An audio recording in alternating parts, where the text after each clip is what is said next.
میرے عزیز بھائی اور دوستوں، رحمت حق بہانہ میں جوید، بہانہ میں جوید، رحمت حق بہانہ مانگتی ہے کہ اپنے بندوں کو میں کیسے بخشوں۔ کبھی رجب کے مہینے میں بشارتیں، معراج، منقبت، عزت، حوصلہ افزائی، اور کبھی شعبان کے مہینے میں حضور کا کمر کس لینا، قبل از رمضان کثرت سے روزوں کا رکھنا، تاکہ اللہ سے وہ مہینہ پالوں کہ جس مہینے میں اپنی امت کو کوئی ایک بھی ایسا نہ ہو کہ جس نے کلمہ پڑھا ہو جہنم کی آگ میں رہے، میری شفاعت اس پر واجب ہو جائے۔ اس لیے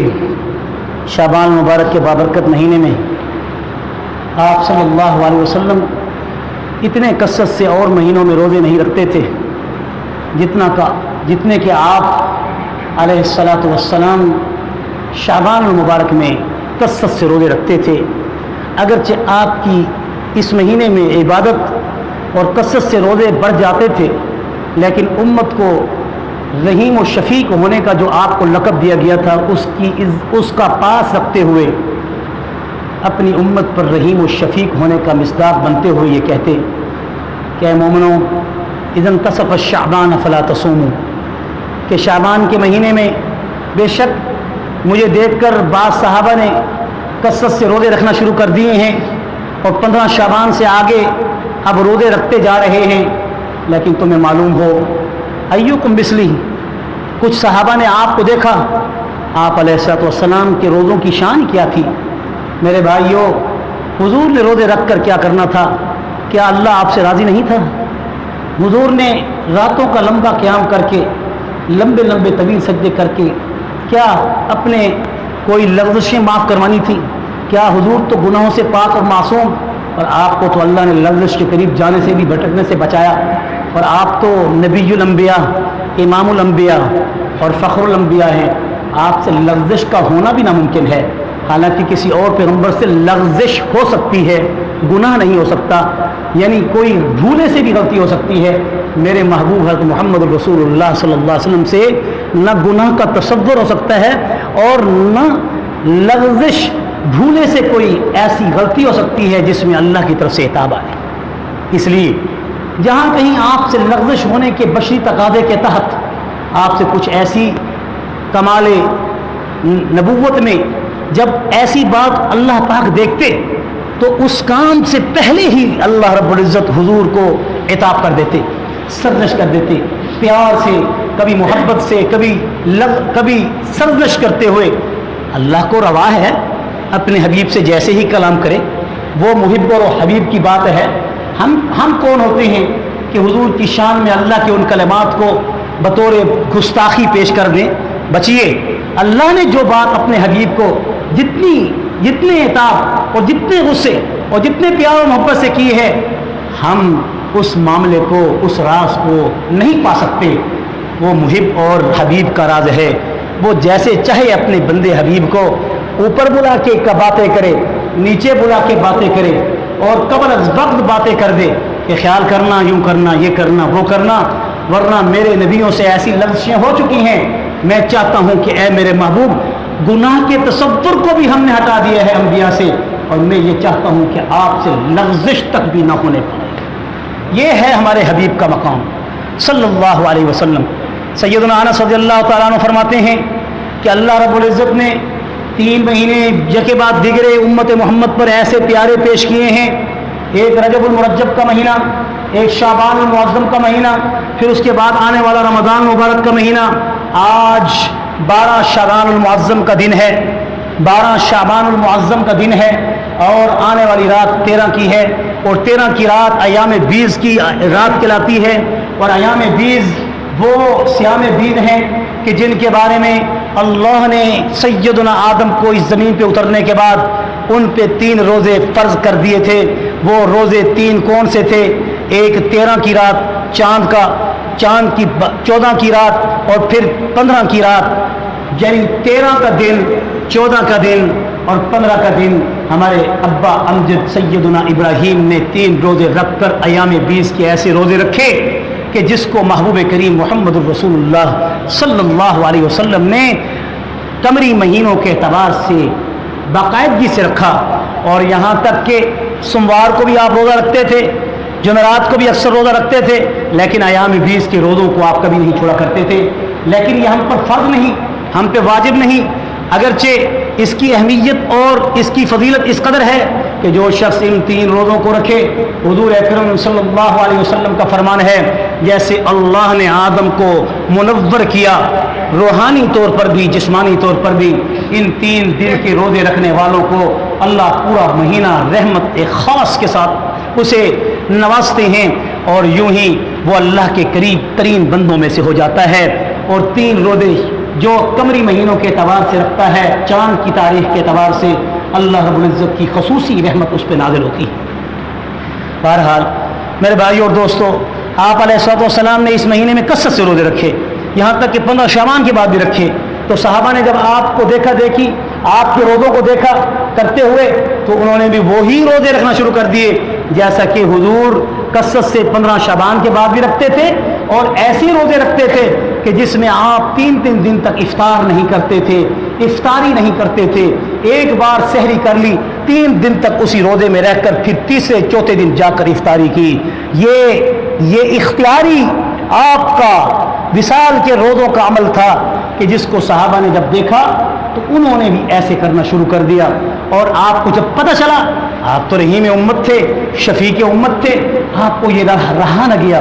آپ نے بڑے غصے میں ممبر بچھوایا، ممبر پر چڑھے اور کہا ہے میرے صحابہ اکٹھے ہو جاؤ۔ صحابہ اکٹھے ہو گئے۔ سبحان اللہ، کیا عجیب منظر ہوا کرتا ہوگا جب حضور خطاب کیا کرتے ہوں گے، صحابہ خطاب کو سنا کرتے ہوں گے، انما یستجیب الذین یسمعون۔ اے لوگو، آج بھی اگر کسی واعظ کے کسی خطیب کے خطبے کو تم سنتے ہو تو تم اس کے خطبے کو نہیں سن رہے ہوتے، بلکہ اگر وہ اللہ اور اس کے رسول کی بات کر رہا ہے تو اس کا نور تمہیں براہ راست حضور کے ان خطبات سے حاصل ہوتا ہے جو خطبات حضور اپنے صحابہ کو کیا کرتے تھے۔ اس لیے قرآن نے یہ ارشاد فرما دیا آنے والی امت تک کے لیے کہ بے شک وہ لوگ ہی قبولیت کے درجے کو پہنچتے ہیں جو کہ سننے کی استجاب کرتے ہیں، سننے کو پسند کرتے ہیں، وہ آتے ہیں، مسجد میں بیٹھتے ہیں، علماء کو سنتے ہیں۔ یستجیب الذین یسمعون، جو لوگ سنتے ہیں وہی لوگ قبول کرتے ہیں، اور جو لوگ قبول کرتے ہیں وہی لوگ مقبول ہو جاتے ہیں۔ تو شرط ہو گیا کہ باعث کے خطیب کو سنو، اللہ اور اس کے رسول کی بات کرنے والے کی بات کو سنو، انشاءاللہ اس کی بات میں کوئی ضرور ایسا کلمہ یا نقطہ ہوگا جو ہماری زندگیوں کو بدل کے رکھ دے گا، اور تمہیں معلوم ہی نہیں ہوگا کہ اس عام سے خطیب کی بات کو سن کر جہاں آپ بڑے عالم، بڑے متقی، بڑے پرہیزگار، بڑے دانشور، لیکن قرآن کی اس آیت پہ عمل کرتے ہوئے جب آپ خطیب کی بات کو غور سے سنتے ہیں اور خطبے کا احترام کرتے ہوئے خاموشی سے ہمہ تن ہمہ گوش سنتے ہیں، تو اللہ کی قسم اس لیے میں کہہ رہا ہوں، قسم دے کر کہ اللہ نے کہا جو محبت سے میرے محبوب کی باتوں کو سنتا ہے وہ قبولیت کے درجے کو پا لیتا ہے۔ میرے بھائی اور دوستو، یہی وجہ تھی کہ حضور نے فرمایا ایکم مثلی، اے میرے صحابہ تم میرے جیسا ہونا چاہتے ہو؟ کیا میں جس طرح کے روزے رکھ رہا ہوں تم بے شک میرے بشری تقاضوں کو دیکھ کر تم نے بھی ویسے ہی روزے رکھنا شروع کر دیے؟ مجھے اللہ نے بشری لباس کے اندر ایک ایسا لباس بھی پہنایا ہے، مجھے جسمانی روحانی طاقت اور قوت ایسی عطا کی ہے کہ ہوا یطعمنی ربی ویسقینی ربی، میرا رب تو مجھے ان 3 روزوں میں افطار نہ کرتے ہوئے بھی کھلا دیتا ہے اور پانی نہ پیتے ہوئے بھی پلا دیتا ہے۔ ہوا یطعمنی ربی ہوا یسقینی ربی، یہ بخاری شریف کے الفاظ ہیں جن کے میں نے مختصر لفظ نکال کے آپ کے گوش گزار اس لیے کر دیے تاکہ حدیث کی برکت بھی آپ حاصل کرتے جائیں۔ صرف لفظی ترجمے پہ غور کرتے ہوئے ہم آگے نہیں بڑھ رہے، ہم حضور کی حدیثوں کو پیش کر کے بات کرتے ہیں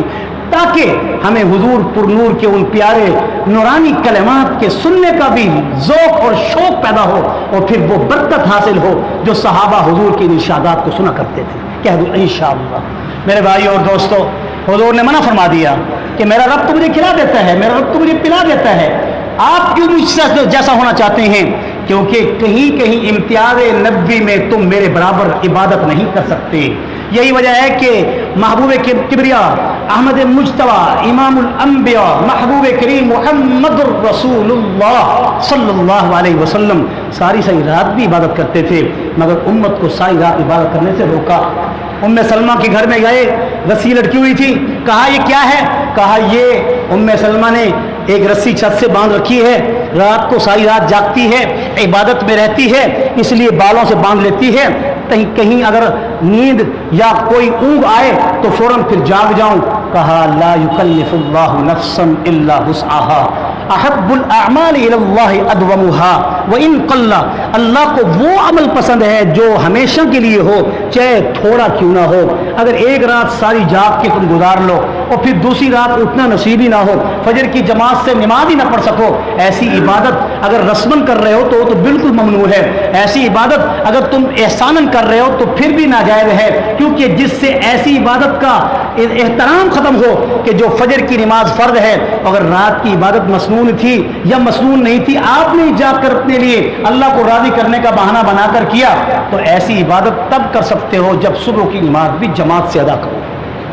اگر جماعت سے نماز ادا نہیں ہو سکتی تو رات کو سو جاؤ، کوئی ضرورت نہیں آپ کو تہجد پڑھنے کی، سارا دن آپ تھکے ہوئے ہیں. اگر پڑھ سکتے ہو تو حضور نے فرما دیا سونے سے پہلے 2 رکعت پڑھ لو. کیا عجیب عجیب رسول اللہ کے نسخے ہیں کہ میں آپ کو ایسا نسخہ بتاتا ہوں. حضور نے فرمایا کہ جو کام مشقت کرنے والے ہیں اگر وہ تہجد کی نماز نہیں پڑھ سکتے تو سونے سے قبل 2 رکعت پڑھ کے باوضو سو جائیں، ساری رات ان کو عبادت کا ایسے ہی ثواب ملے گا جیسا کہ تہجد پڑھنے والے کو رات بھر عبادت کا ثواب ملتا ہے.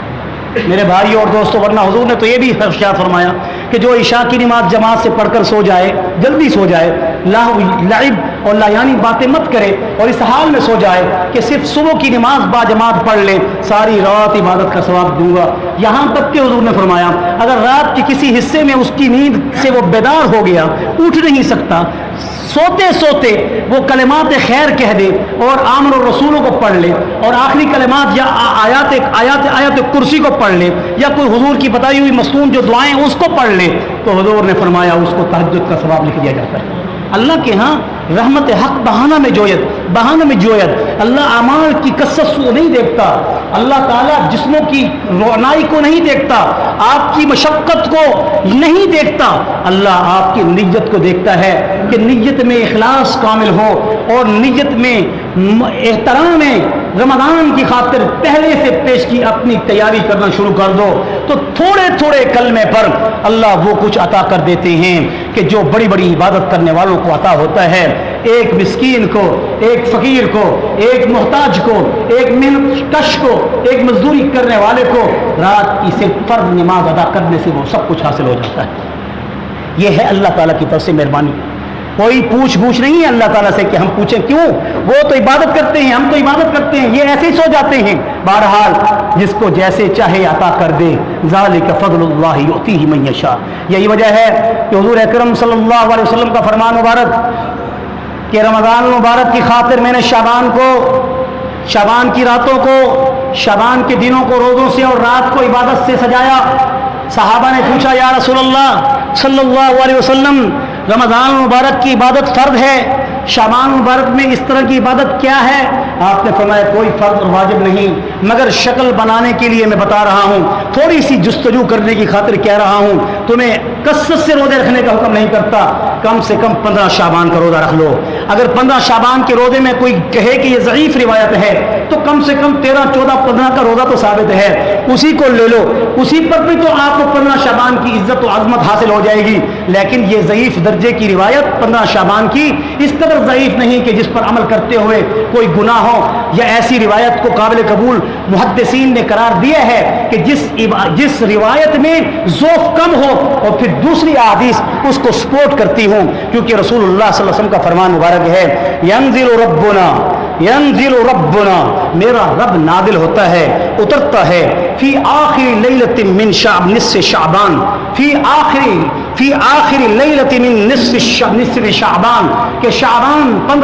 15 شعبان کی رات کو اللہ رب العزت آدھی رات کے بعد جلوہ افروز ہو جاتے ہیں. حالانکہ اللہ عام راتوں میں 2/3 حصے کے بعد جلوہ افروز ہوتے ہیں، آسمان دنیا پہ آتے ہیں. ہر رات ہر رات، صحیح السند حدیث ہے، ہر رات اللہ رب العزت 2/3 حصے کے بعد، جو گرمیوں کے موسم میں 12 بجے کا ٹائم ہوتا ہے، گرمیوں کے موسم میں 12 بجے کا ٹائم ہوتا ہے، اور 12 بجے ہم جاگ رہے ہوتے ہیں، ہماری نیندیں پتہ نہیں کہاں تک جاتی ہیں۔ سنت تو یہ ہے کہ 9 بجے نماز پڑھنے کے بعد 9:30 پر 10 تک آپ سو جائیں، لیکن 12 بجے تک ہم جاگ ہی رہے ہوتے ہیں۔ تو کیوں میرے بھائیوں اپنے وقت کو قیمتی نہیں بناتے؟ جاگ تو ویسے ہی رہے ہو، 12 بجے کا ٹائم ہو چکا ہے تو تہجد کا وقت شروع ہو جاتا ہے، کیونکہ 2/3 رات کے بعد تہجد کا وقت شروع ہو جاتا ہے۔ اور پھر حضور نے فرمایا ہر رات 2/3 حصے کے بعد رب العزت آسمان دنیا پر آ کر اپنی مخلوق کی طرف، بندوں کی طرف متوجہ ہو کے کہتے ہیں حل من تائب یتاب لہ، حل من مستغفر یستغفر لہ، حل من مسترزق یرزق لہ۔ کوئی ہے آج اپنے گناہوں کی سچی توبہ کرنے والا کہ میں اس کے گناہوں کو معاف کر دوں؟ کوئی ہے آج اپنے گناہوں سے رجوع کر کے رحمت حق کی طرف متوجہ ہونے والا کہ میں اس کو اپنی طرف متوجہ کر دوں اور اپنی توجہ کو اس کی طرف نازل کر دوں؟ کوئی ہے آج رزق کی تنگی کا شکار، عزت کی تنگی کا شکار؟ کوئی ہے آج پریشان حال جو مجھ سے مانگے میں اس کی پریشانیاں دور کر دوں، رزق کی تنگی دور کر دوں؟ یہ ایسا عمل ہے کہ جس عمل میں بڑے بڑے وظائف ایک طرف اور رات کا 1-5 منٹ کا عمل اگر کر لیا جائے تو اللہ قبول کر لیتے ہیں۔ آسان نسخے ہیں، لمبے لمبے چوڑے چوڑے وظیفوں پڑھنے سے یہ نہایت ہی آسان وظیفہ ہے کہ تو 2/3 حصے میں رات کے 12 بجے، آج کل گرمیوں کا موسم ہے، آپ اٹھیں 2 رکعت پڑھیں، اگر سونے کا وقت ہو رہا ہے تو 2 رکعت پڑھ کے سو جائیں۔ کوئی مشقت تھوڑی سی نفس پہ جھیلنی پڑتی ہے، پھر جب عادت بن جاتی ہے تو عادت عبادت بن جاتی ہے۔ میرے بھائیوں اور دوستوں، تو حضور صلی اللہ علیہ وسلم نے اس حدیث کو جو میں پیش کر رہا ہوں، یہ ان حدیث کے طرق کے ساتھ صحیح ہو جاتی ہے کہ ینزل ربنا، کہ میرا رب، ہمارا رب لیلۃ من نصف شعبان، 15 شعبان کی رات کو نصف میں اترتا ہے۔ فینادی مناد من السماء، پس ایک منادی دینے والا ندا دیتا ہے آسمان سے، فرشتوں میں سے جو اللہ کے مامور بھی ہیں، حل من مستغفر یغفر لہ، حل من تائب یتاب لہ، حل من مسترزق یرزق لہ۔ رجب شہر اللہ وشعبان شہری ورمضان لامتی۔ رجب اللہ کا مہینہ ہے، شعبان میرا مہینہ ہے، میں نے اللہ سے اس لیے مانگا، اس مہینے میں خوب کثرت سے دعائیں کر کے امت کی بخشش کا مہینہ مانگا تو پھر اللہ نے رمضان عطا کر دیا۔ وہ رمضان لامتی، اس لیے رمضان میری امت کا مہینہ ہے کہ جیسے ہی آئے رمضان کے مہینے کو پائے اس کو اللہ پاک اپنی مغفرت عطا کر دے گا۔ یہی وجہ ہے کہ جیسے آپ فرض نماز کے اول و آخر میں سنتیں پڑھتے ہیں فرضوں کو مضبوط کرنے کی خاطر تاکہ فرض آپ کے مقبول ہو جائیں اور اللہ کے ہاں کمی بیشی اس کی ہٹا دی جائے، ایسے ہی رمضان کی فرض عبادت کی خاطر اللہ نے شعبان کی مسنون عبادت آپ پر واجب نہیں مسنون کر دی ہے۔ اگر تم اس مہینے میں 13، 14، 15 جو کل کا دن، پرسوں کا دن، اس سے پرسوں کا دن، 3 دن ایام 20 کے روزے رکھ لو اور پھر 15 کا روزہ اس میں خود بخود آ جائے گا اور 15 شعبان کے روزے کی فضیلت بھی حدیث میں موجود ہے، تو آپ کو اس لیلۃ الشک، جو دستاویزات کی رات ہے جس میں تقادیر لکھی جاتی ہیں اور رمضان میں پیش کی جاتی ہیں، قرآن مجید میں ہے حامیم والکتاب المبین انا انزلناه فی لیلۃ مبارکہ انا کنا منذرین فیہا یفرق کل امر حکیم امرا من عندنا انا كنا مرسلين رحمة من ربك انه هو السميع العليم۔ یہ وہ رات ہے کہ اس رات میں ہم نے تقادیر کو لکھا اور پیش کیا، انا انزلناہ فی لیلۃ مبارکہ، یہ بڑی لیلۃ مبارکہ رات ہے، یہ لیلۃ الشک کی رات ہے، 15 شعبان کی رات بڑی محترم رات ہے۔ انا انزلناہ فی لیلۃ مبارکۃ انا کنا منذرین فیہا یفرق کل امر حکیم۔ اس دن ہم ان فرشتوں کو پھیلا دیتے ہیں، متفرق کر دیتے ہیں، دستاویزات ان کے ہاتھ میں دے دیتے ہیں کہ فلاں کی قسمت کا فیصلہ کر دو، فلاں کی عمر کا یہ فیصلہ کر دو، فلاں کو تخت پہ بٹھا دو، فلاں کو تخت دار پہ لٹکا دو۔ اللہ سے دعا مانگنے کی رات ہے، کیوں نہ میں اس رات عبادت کروں؟ حضور نے فرمایا کیونکہ اس رات کو، یہ صحیح سند حدیث ہے، کہ اس رات کو تمام مخلوقات کے اعمال کو خصوصی طور پر اللہ کے ہاں پیش کیا جاتا ہے. سال بھر کے تمام اعمال کی جسٹیفیکیشن ہوتی ہے, انویسٹیگیشن ہوتی ہے, اس کے اندر اس کو دیکھا جاتا ہے, پرکھا جاتا ہے, کیسی کوتاہی کی, کتنا حق ادا کیا. پھر اس کے بعد اس مخلوق کو اس کے مطابق درجات دیے جاتے ہیں. رمضان المبارک کے مہینے میں ان درجات کو تقسیم کیا جاتا ہے اور نوازنے والوں کو, یعنی جن کو نوازا جاتا ہے ان کو نواز دیا جاتا ہے. میرے بھائی اور دوستو, یہ میں نے تمہیداً شعبان المبارک 15 شعبان کی رات کے حوالے سے کچھ تھوڑی سی بات آپ کو گوش گزار کرا دی. احادیث کثیر ہیں, لیکن آج کے جمعۃ المبارک کے خطبے کا جو عنوان ہے وہ ہے مقدس ایام میں ذخیرہ اندوزی اور شعبان المعظم. یعنی مقدس ایام میں ذخیرہ اندوزی اور منافع خوری جو کی جاتی ہے, اس کے متعلق اسلام نے کیا احکامات میں پیش کیے ہیں. بڑے ہی افسوس کے ساتھ اور بڑے ہی اس معاملے میں غور و غوص کرنے کے بعد یہ بات میں کہہ رہا ہوں کہ مذہب اسلام کو کتنی بڑی فوقیت حاصل ہے, ایک مسلمان کی شان کتنی بڑی ہے, مگر جب ہم معاملات کے اعتبار سے, جب ہم دوسری قوموں سے, دوسری غیر مسلم قوموں سے ہم اس قوم مسلم کو پرکھتے ہیں, موازنہ کرتے ہیں, کمپیریزن کرتے ہیں, تو واللہ العظیم شرم سے آنکھیں جھک جاتی ہیں. وہ لوگ کہ جن کو آخرت میں کچھ نہیں ملنا, جو دنیا میں چلتے پھرتے جہنمی ہیں, جو ہمارے سامنے چلتی پھرتی ایک تصویر ہے جہنم میں ہمیشہ جلنے والوں کی, اور وہ لوگ کہ جو کلمہ گو ہیں, ایمان کی دولت سے مالا مال ہیں, شرک و بدعت سے محفوظ ہیں, محبوب کریم حضرت محمد رسول اللہ کی ختم نبوت پہ ایمان رکھنے والے ہیں, وہ چلتے پھرتے جنتیوں کی تصویر ہیں. لیکن بڑے یہ افسوس سے یہ کہنا پڑتا ہے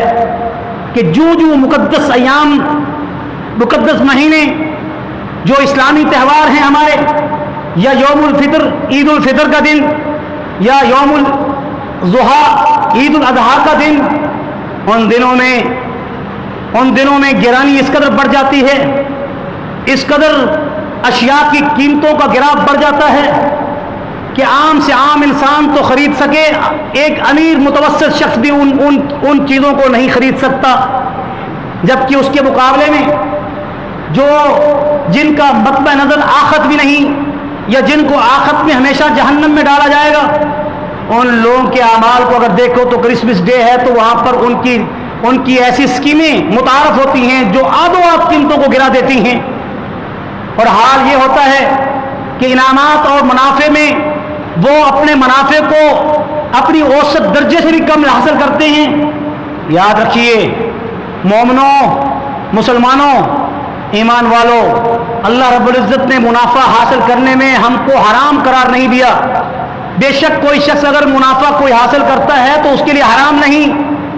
اور اگر وہ حد سے زیادہ منافع اختیار کر لے تو وہ حرام نہیں. لیکن یاد رکھیے غبن فاحش یہ فقہا کی اصطلاح میں حدیث کا مفہوم میں آج آپ کو گوش گزار کرانا چاہتا ہوں کہ جو لوگ یہ کہتے ہیں کہ منافع حاصل کرنا کوئی چوری تو نہیں, کوئی کسی سے ہم کوئی زبردستی تو نہیں لیتے, ہم ایک مارکیٹ ویلیو اس کی قیمت کو اگر بڑھا کے لیتے ہیں تو کوئی ڈیفنس میں رہنے والا ہے, کوئی ڈیفنس سے باہر ہے, ان کے کرایوں اور رینٹ کا بھی فرق تو ہوتا ہے. ہاں اسلام کوئی ایسا ظالمانہ مذہب نہیں, نعوذ باللہ, یہ شفیقانہ اور رحیمانہ مذہب ہے کہ جس نے اصول بھی وضع کر دیے کہ منافع کے حصول کی خاطر معاملات کو مارکیٹ ویلیوز کے تحت اس کو فروغ دیتے ہوئے منافع کے حصول کو اللہ نے جائز قرار دیا. یہی وجہ ہے کہ دیہاتوں میں بعض اشیاء کی قیمتیں اور شہری آبادی میں بعض اشیاء کی قیمتوں میں فرق ہوتا ہے, تو وہ آنے جانے کے سفر اور اخراجات کو بھی سامنے رکھ کر ان کو قیمت بڑھانی پڑتی ہے. لیکن قربان جاؤں اللہ کے پیارے محبوب حضرت محمد رسول اللہ کے وارثین امت علماء کرام پر کہ جن کی عزت و عظمت ہمارے اوپر واجب ہے, کہ جنہوں نے محنتیں کر کے ہمیں اصول منافع کی بھی بتا دیے کہ یاد رکھیے منافع اگر آپ حاصل بھی کرتے ہیں تو عام اشیاء کا جو منافع ہے, جو عام سمپل روزمرہ کی زندگی کی چھوٹی موٹی چیزیں جو دکاندار فروخت کرتا ہے, وہ غور سے سنیں, اور کان کھول کے سنیں. اگر وہ یہاں موجود نہیں تو ان کو وہاں تک بتایا جائے اور ان کو یہ سبق تمہارا پہنچانا ہمارے اوپر فرض ہے. بلغوا عنی ولو آیہ. افسوس تو یہ ہے کہ جمعے کے دن ان کی دکانیں بند ہوتی, ہمارے کاروبار رک جاتے, نہ ہمیں صبر ہے نہ انہیں انصاف اور قناعت ہے. شیخ سعدی رحمۃ اللہ علیہ فرمایا غربت ختم ہو جاتی, غریب مانگنے والے آپ کو نظر نہ آتے اگر عمراء اور امیر کبیر اور رؤساء اپنی رقموں کو زکوٰۃ کے اعتبار سے پورا پورا ادا کرتے. شعبان کے مہینے میں لوگ زکوٰۃ نکالتے ہیں. اچھی طرح سن لیں, کسی بامتبحر عالم سے جا کر اپنے تمام مال کو پیش کرو, وہ تمہارے مال پہ ڈاکہ نہیں مارے گا یا تم سے چھین نہیں لے گا. اس سے پوچھو کہ میری یہ پراپرٹی ہے, کیا یہ پراپرٹی زکوٰۃ میں آتی ہے؟ یہ مال ہے, یہ زکوٰۃ میں ہے, اور یہ مال ہے عشر اور عشیر میں ہے, کس میں ہے, کس پہ کیا ہے اور کس پہ کیا نہیں. انویسٹمنٹ کے مال کی تجارت کرنے والوں کو بھی پوچھنا چاہیے, دکانداروں کو اپنے دکان میں مال جو رکھا ہوا ہے اس کے بارے میں پوچھنا چاہیے, اور ایک امیر شخص کو عام زندگی گزارنے والوں کی پراپرٹی میں اگر کوئی تجارت کا گھر ہے, تجارت کی دکان ہے, اس کے بارے میں بھی پوچھنا چاہیے. گھر میں اگر بیوی کا زیور ہے تو اس کے بارے میں بھی پوچھنا چاہیے. اگر نقدی اس کی بینک میں پڑی ہوئی ہے تو اس کے متعلق پوچھنا چاہیے. میں مختصر ایک اجمالی ایک ایسا نقطہ بھی پیش کرنا ضروری سمجھتا ہوں کہ جس کو اکثر لوگ بھول جاتے ہیں کہ سال جب تک نہ گزرے اس وقت تک زکوٰۃ نہیں. بے شک جس مال پہ سال نہ گزرے اس وقت تک زکوٰۃ نہیں, مگر یہ یاد رکھیں جو صاحب نصاب ہو پہلے سے اور وہ ہر سال زکوٰۃ ادا کرتا ہے اور اس سال بھی اس مال کی وہ زکوٰۃ ادا کر رہا ہے, لیکن آخری مہینے میں جس دن وہ زکوٰۃ نکالنے والا تھا اپنے اس پرانے مال کی جو اس کے پاس نصاب کو پہنچ چکا تھا, اب اگر اس کے پاس کچھ اور مال بھی اتنا آ گیا ہے کہ جو نقدی کی شکل میں ہے یا سونے اور چاندی کی شکل میں ہے یا تجارت کے مال کی شکل میں بڑھ گیا ہے یا منافع کے اصول میں اس کے پاس آ گیا ہے, گھر کے خرچے کو منہا کر کے مہینہ بھر کے خرچے کو نکال کے اس منافع کو بھی اس مال کو بھی اس پچھلے نصاب میں داخل کر کے 40 پہ تقسیم کر کے اس کی زکوٰۃ نکالنا ہوگی, ورنہ روز قیامت اس مال کا حساب دینا پڑے گا. اللہ تعالیٰ نے کیا فرمایا قرآن میں, الذين يكنزون الفضة ولا ينفقونها في سبيل الله فبشرهم بعذاب أليم يوم يحمى عليها في نار جهنم فتقعى بها جباههم وجنوبهم وظهورهم هذا ما کنزتم لانفسکم. یہ ہے وہ تمہارا خزانہ جسے ڈھانپ ڈھانپ کر رکھا کرتے تھے, یہ ہے وہ تمہارا مال جسے سانپ سانپ کے رکھتے تھے, گن گن کے رکھتے تھے. الہاکم التکاثر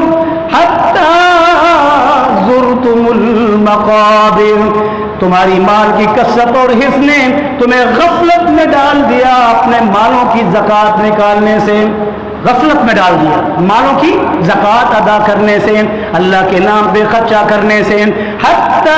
زرتم المقابر, یہاں تک کہ تم اپنی قبروں کو جا دیکھو گے اور قبروں میں جا پہنچو گے. زرتم المقابر, ہر نماز میں تم یہ سورت قاری سے سنا کرتے ہو, آج لفظی ترجمے کو بھی ذہن میں بٹھا کر پھر سنو. الہاکم التکاثر, کثرت مال, ہوس مال, حب جا, حب مال اس قدر آج بڑھ گئی ہے کہ اللہ نے قرآن میں یہ ارشاد اپنی امت, اپنے نبی کی امت کو یہ کیا کہ کثرت مال اور ہوس مال نے تم کو اپنے رب سے غافل کر کے رکھ دیا ہے. غفلت یہ ہے کہ آج ہم اپنے مالوں کی زکوٰۃ پوری نہیں ادا کرتے. شیخ سعدی رحمۃ اللہ علیہ فرماتے ہیں کہ اگر ایک امیر اپنی پوری زکوٰۃ ادا کرے اور ایک غریب ناقص اور یعنی محتاج اگر صبر کرے, نہ محتاجوں کو صبر ہے اور نہ امیروں کو اپنا حق ادا کرنے میں انصاف ہے. اگر امیر انصاف کرے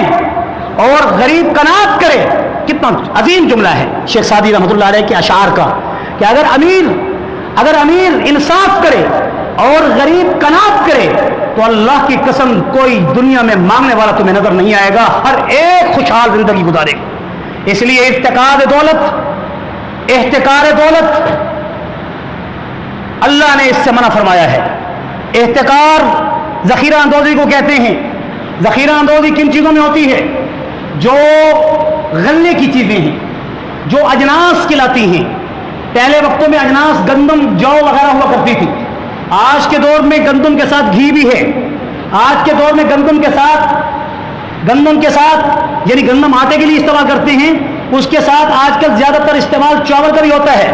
اکثریت لوگ چاول بھی کھاتے ہیں، تو اجناس میں آج چاول بھی شامل ہے. ایسے ہی اجناس کے اندر اگرچہ علماء فقہاء کا فتویٰ اس حال تک ہے کہ اجناس سے مراد وہ غلہ، وہ یعنی اجناس کہ جو روزمرہ زندگی میں ضروریات یعنی کھانے پینے میں جو انسانوں کو یعنی جس کے بغیر چارہ کار نہیں، اس میں گندم پہلے نمبر پر ہے. لیکن آج کے اس دور میں چینی، شوگر، یہ بھی اجناس میں آتی ہے کہ اس کے بغیر بھی آج ہمارے گھر کا گزارا نہیں. کھانے میں ہم نے یہ وائٹ پوائزن ہم نے بہت استعمال کر لیا ہے. اللہ سے یہ بھی دعا ہے کہ اللہ ہماری غذاؤں کو بھی پاک اور صاف کر دے. بہرحال یہ ایک مختصر اشارے دے رہا ہوں، ان اشاروں کو سمجھنے کی کوشش کریں کہ چینی بھی آج اجناس میں ہے، گھی بھی آج اجناس میں ہے، آٹا بھی اجناس کے اندر ویسے ہی ہے. ان دنوں میں تو کیا کسی بھی دن میں اس کو ذخیرہ اندوزی کرنے کا اختیار کسی کو حاصل نہیں ہے، اور وہ اس کو اپنے پاس سٹور کر کے پھر بعد میں قلت کو پیدا کر کے مصنوعی قلت کا امت کو شکار کر کے پھر اس کی قیمت کو بڑھائے اور پھر اپنی منمانی منافع حاصل کرے. حضور اکرم صلی اللہ علیہ وسلم نے ایسے احتکار اور ایسے ذخیرہ اندوز کے بارے میں کیا ارشاد فرمایا ہے؟ آپ نے فرمایا آپ نے فرمایا لا یحل لمسلم باع من اخیہ بیعا فیہ عیب. ایک تو یہ حدیث ہے. دوسری حدیث یہ ہے، آپ صلی اللہ علیہ وسلم نے فرمایا کہ جو شخص ذخیرہ اندوزی کرتا ہے اور ذخیرہ اندوزی کر کے امت کو پریشان کرتا ہے، وہ شخص ملعون ہے. ایسا شخص اللہ کے الجالب مرزوق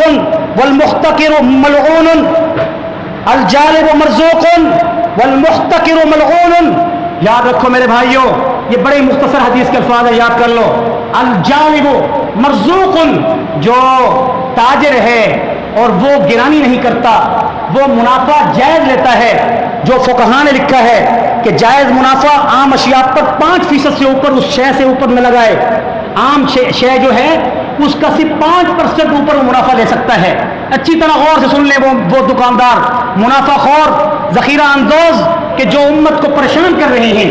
فقہاء نے ان کے نفع کی تعین بھی بتا دی ہے.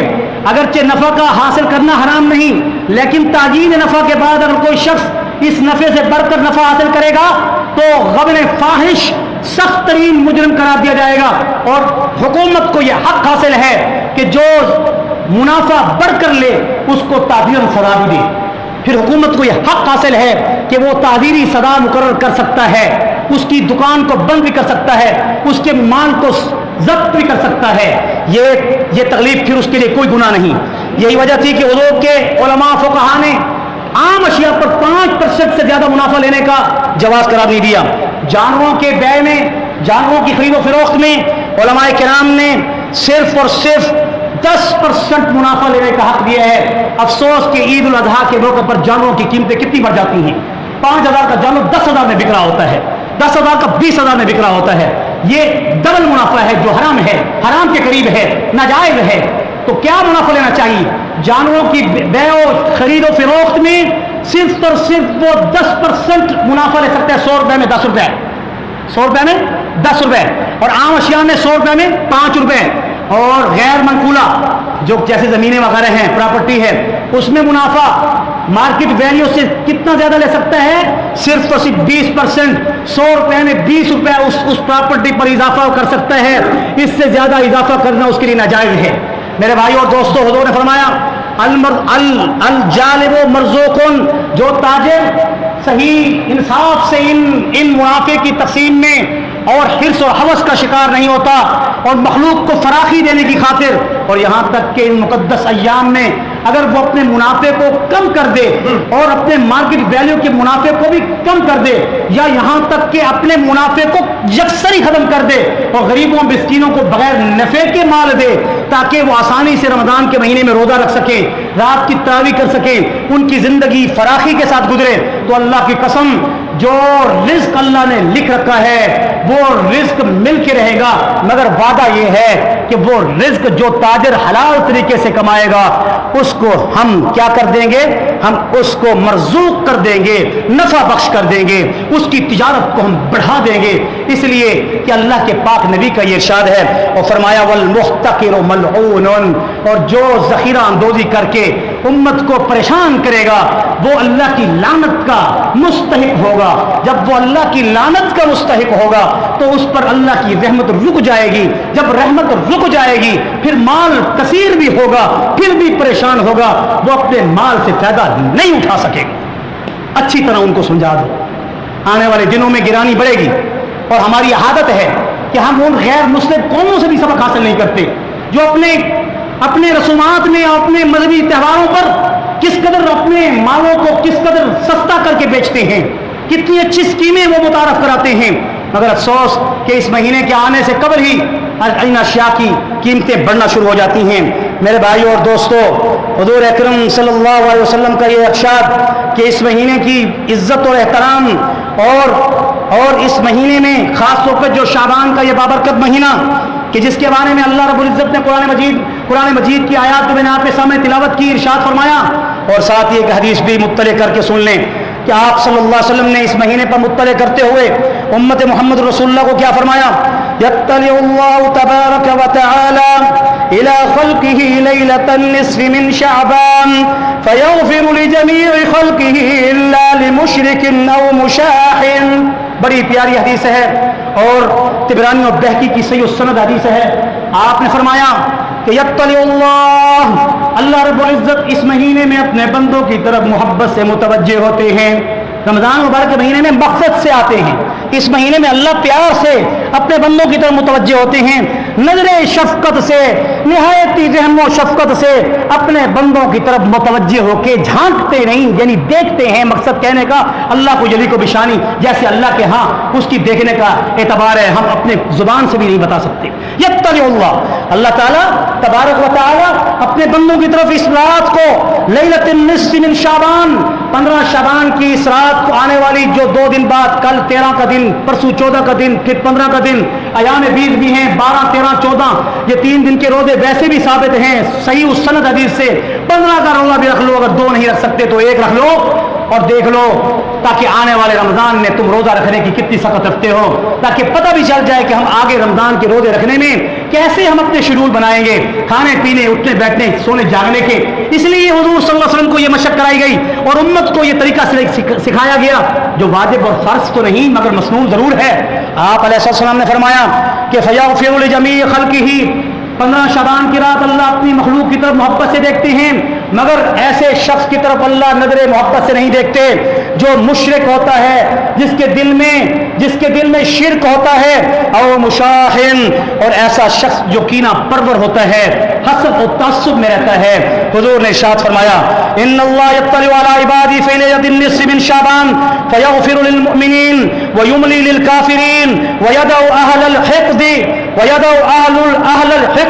بحقدہم حتی یدعو، کہ اللہ تعالیٰ ایسے کینہ پرور کو اور ایسے کافر کی طرف اپنی نظر شفقت کو روک لیتے ہیں، اس کی مغفرت کو معلق کر دیتے ہیں جب تک کہ وہ اپنے دل کو کینے سے پاک نہیں کرتا، حسد و تعصب کی اس لعنت کو اپنے دل سے نہیں نکالتا، اور وہ کافر جب تک کہ ایمان کو قبول نہیں کر لیتا۔ ورنہ اللہ اس مہینے میں شعبان کی 15 رات کو کافر کو بھی مہلت دیتے ہیں مرنے سے پہلے کہ آجا ایمان قبول کر لے، اور مومن کو بھی کہتے ہیں اپنی جنت وصول کر لے اور اپنے دل سے کینہ و بغض اور شرک و بدعت کو نکال دے۔ اللہ تبارک و تعالیٰ سے دعا ہے اللہ رب العزت ہم سب کو صحیح معنی میں محبوب کریم حضرت محمد رسول اللہ کے ان پیارے ارشادات اور جو ذخیرہ اندوزی کے متعلق جو تفصیل سے گفتگو ہوئی، اس سب پر ہم سب کو عمل کرنے کی توفیق نصیب فرمائے۔ وصلی اللہ تعالیٰ علی خیر خلق محمد وعلی آلہ واصحابہ اجمعین برحمتک یا ارحم الراحمین۔